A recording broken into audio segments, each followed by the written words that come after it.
Let's dive right in. Today in Los Angeles, a conservative leader gains momentum in a statewide education race. We've got early numbers in the sheriff's contest, and there's a big question about a healthcare sales tax.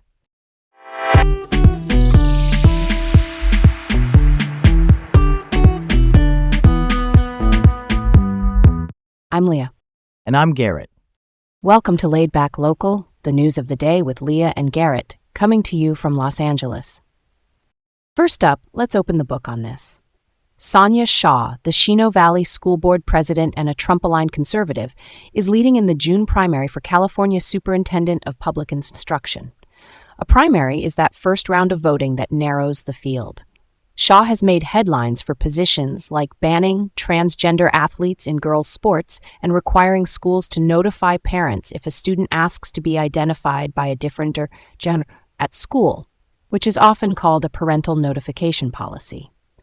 What's notable is that her campaign is being described as broader than a purely conservative base. She's pulling in attention well beyond her home district. Her main rival in early returns is Richard Barrera, president of the San Diego Unified School Board.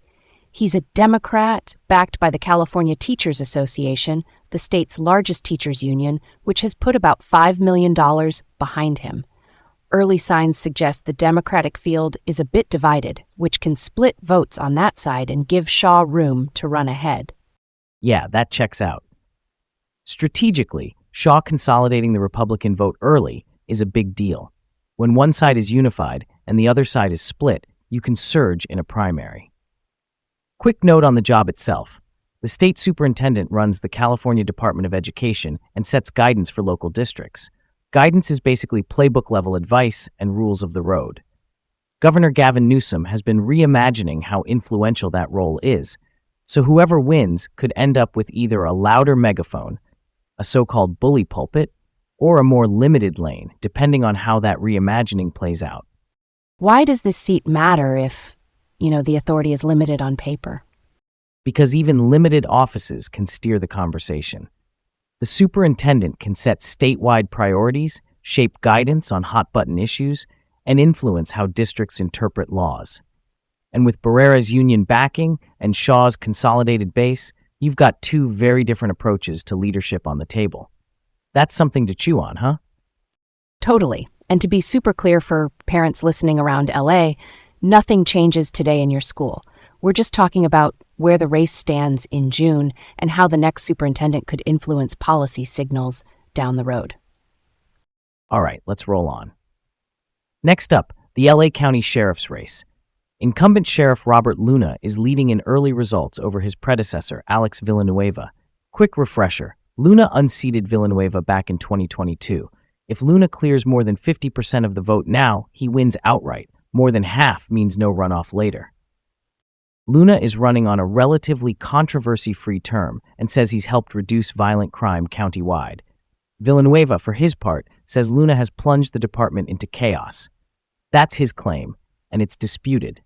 Other challengers, including retired Lieutenant Eric Strong and Captain Mike Bornman, are trailing.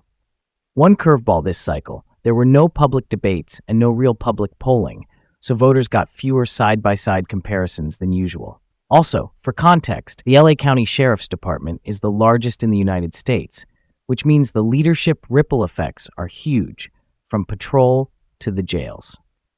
Real talk, Villanueva's chaos line is a big statement, and we should underline that it's his assertion.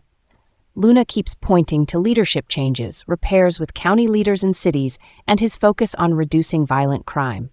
What's the buzz with no debates, though? Why skip that step that helps people compare plans side by side? Hard to say without official explanations. Sometimes frontrunners avoid debates to keep the race steady, and challengers want them to shake things up. With no polling to frame the stakes, voters are relying on records, endorsements, and local headlines. Either way, if Luna stays above 50, that's game over. If he dips below, we head to November. Okay, let's move on to money talk, tied to healthcare. Early returns show LA County voters skeptical of a proposed half-cent sales tax increase that would have raised about $1 billion a year to help backfill local hospitals and clinics after federal healthcare spending cuts.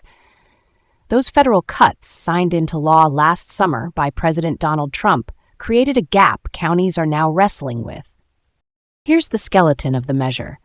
Add half a cent to the sales tax. That's 50 cents on a $100 purchase. The county's base rate is already about 9.75%, so you'd feel it at the register. The big sticking points are this. Opponents say sales taxes are regressive, meaning they take a larger share of low-income residents' budgets, and people worried dollars could be diverted outside healthcare if the language wasn't tight.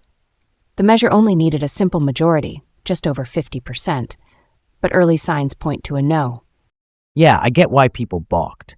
There weren't strict earmarks, legally specific set-asides to guarantee all the money stayed in healthcare. Notably, Supervisor Catherine Barger, one of the 5 LA County supervisors, cast the lone vote against placing it on the ballot, arguing that without tight guardrails, it wasn't the right fit. Big picture, folks want hospitals funded, but the how matters a lot at the checkout counter. We've got layers here. If these early results hold, the county will need another plan to cushion clinics and emergency rooms from the federal cutbacks, maybe a different funding mix or stronger oversight language. For now, watch for the next budget steps at the Board of Supervisors. This has been Laid Back Local, the news of the day with Leah and Garrett from Los Angeles. Thanks for tuning in, and we hope you have a great day. Come back tomorrow for more news.